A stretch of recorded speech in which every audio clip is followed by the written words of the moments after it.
अधिकार को छीनने नहीं देंगे, अब हम लड़ के अपना अधिकार लेंगे।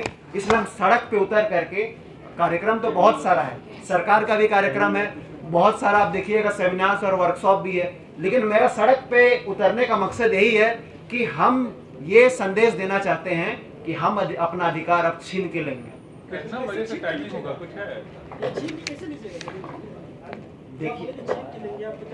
देखिए छीन के लेने का कहने का मतलब है कि कानूनन रूप से हमारे पास सीएनटी एक्ट है, हमारे पास एसपीटी एक्ट है।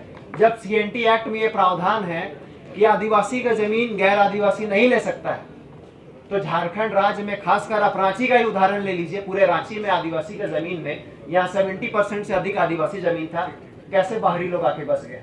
ये हमारा ये कहने का मतलब है, ये सेक्शन 71A में ये प्रावधान है कि एसएआर कोर्ट के माध्यम से आप जो गैर आदिवासी लोग गैर कानूनी तरीके से इसका कब्जा किए हैं या इसे ट्रांसफर किए हैं, उसे पुनः आदिवासी को वापस करने का प्रावधान है।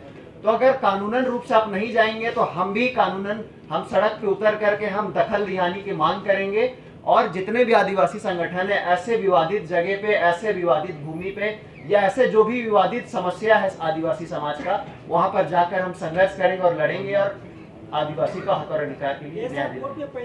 3500 जमीन से संबंधित केस पेंडिंग है, उसका अभी तक हल नहीं निकला है। पिछले बार लोकसभा चुनाव हुआ तो उसमें से इंडिया एलायंस गठबंधन से कांग्रेस को यहाँ से पूरा जिताया गया, तो उसको क्या करना पड़ेगा? देखिए दुर्भाग्य की बात है राज्य की कि एसएआर कोर्ट होने के बावजूद भी आज हम लोग आदिवासी को जो न्याय मिलना चाहिए था, न्याय नहीं मिला। सिर्फ एसएआर कोर्ट की बात नहीं है, आप एसटी/एससी एट्रोसिटी एक्ट की बात कीजिए ना।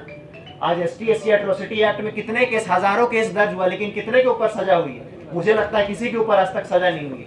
तो ये कानून को जो है, कानून की जहां तक हम बात करें, जब तक प्रशासनिक रूप से, भले सरकार तो आज हम बोलते हैं कि अगुआ राज, अगुआ दिसू, अगुआ राज, अगुआ सरकार की हम बात करते हैं, लेकिन जो प्रशासन में बैठे लोग हैं वही हमारे फेवर में नहीं है। और यहाँ पर आज दुर्भाग्य की बात है कि यहाँ के जो डेमोक्रेसी है वहाँ पर ब्यूरोक्रेसी हावी है। तो यही सब को सुधारने के लिए हम युवा की टीम आगे आए हैं, और किस तरह से आने वाला भविष्य पे सामाजिक, आर्थिक, राजनीतिक और पूरी तरह से ब्यूरोक्रेसी और कोर्ट में किस तरह से पहुंचे, इस पर हम लोग आगे एक्शन प्लान कर रहे हैं। शशि पंडित, दो सवाल है। एक तो ये है, एक सवाल ये है कि बीजेपी बहुत चिंतित है कि आदिवासियों की संख्या घट रही है।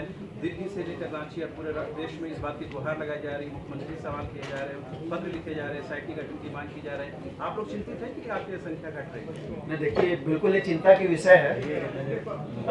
2001 की जनगणना देखिएगा और 2011 का जनगणना देखिएगा, और अभी जो फ्रेश अभी जनगणना होने वाली है, ये बहुत ही हम लोग के लिए एक चिंता का विषय है कि लगातार आदिवासी की जनसंख्या तो बढ़ रही है। अगर 2001 और 2011 में देखिएगा जनसंख्या बढ़ रही है, लेकिन जो रेशियो है बाकी समुदाय के कंपैरेटिवली में, तो हम देखेंगे कि जो ट्राइबल का जो पॉपुलेशन रेशियो है वो हमारे लिए घट रही है। तो ये बहुत ही चिंताजनक बात है।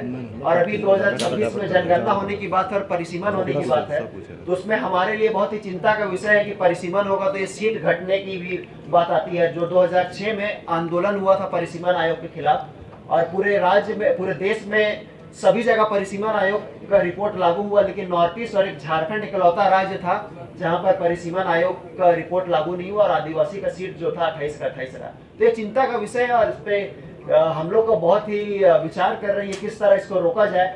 बहुत सारे कानून है, जमीन अब बाहर से जो इन्फिल्ट्रेशन हो रहा है उसको रोकने के लिए, लेकिन इसका सख्ती से पालन नहीं हो रहा है, तो अब हमें मजबूर होकर सड़क पे उतरना पड़ रहा है। इससे जुड़ा एक सवाल है कि इस बार 5 जो एसटी रिजर्व सीट है, उसमें तमाम जो लोग हैं वो इंडिया गठबंधन से गए, और कहीं कहीं इस बार आदिवासियों ने हिमायत भी की थी इस लोकसभा चुनाव में इंडिया गठबंधन। तो लग रहा है कि इस बार पार्लियामेंट में झारखंड की आवाज़ गूंज रही है, उठ रही है। बिल्कुल, पार्लियामेंट में अभी देखिएगा हमारे बीच में सुखदेव भगत जी थे। सरना कोड का जो झारखंड में वर्षों से मांग था, अपना पहले दिन ही जब सवाल रखने का समय आया तो उन्होंने सरना कोड को लागू करने की बात कही। जोबा मांझी ने भी सरना कोड के बारे में बात रखा, और साथ में बोला कि झारखंड को एक विशेष राज्य का दर्जा दिया जाए।